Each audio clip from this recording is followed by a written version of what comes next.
बुलढाणा शहरातील जिल्हा स्त्री रुग्णालयात भूलतज्ञ डॉक्टराने प्रशिक्षणासाठी आलेल्या एका डॉक्टर तरुणीची छेड काढल्याप्रकरणी आठवडाभरानंतर रुग्णालय प्रशासनाच्या जिल्हा महिला रुग्णालयाच्या नावाला कलंक लावणाऱ्या अविनाश सोळंके नामक डॉक्टरला एका आदेशान्वये निलंबित केले आहे। आठवडा उलटूनही कार्यवाही होत नसल्याने MIMने आक्रमक पवित्रा घेत 5 जून पर्यंत सदर डॉक्टर विरोधात कार्यवाही करून गुन्हा न झाल्यास त्याच बुलढाण्यात तीव्र आंदोलन करण्याचा इशारा दिला होता। बुलढाणा जिल्ह्यातील सर्वात मोठ्या स्त्री रुग्णालयात कार्यरत भूलतज्ञ डॉक्टर अविनाश सोळंके यांच्यावर त्याच रुग्णालयातील एका प्रशिक्षणार्थी डॉक्टर तरुणीची छेड काढल्याचा आरोप आहे। ही धक्कादायक घटना 11 मे रोजी रात्री बुलढाणा येथील जिल्हा स्त्री रुग्णालयात घडली होती।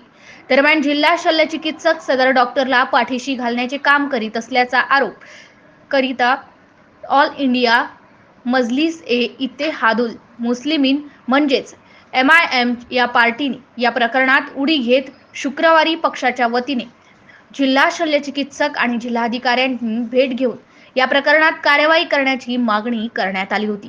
दरम्यान आता या आंदोलन इशाऱ्याची दखल घेत जिल्हा शल्यचिकित्सक डॉक्टर सुभाष चव्हाण यांनी जिल्हा महिला रुग्णालयाच्या नावाला कलंक लावणारा कंत्राटी तत्वावर नियुक्त केलेले भूलतज्ञ डॉक्टर अविनाश सोळंके याला निलंबित केले असून या गंभीर प्रकाराची जिल्हा सामान्य रुग्णालयाच्या विशाखा समितीमार्फत सखोल चौकशी केली जाणार असल्याचे सांगण्यात आले आहे।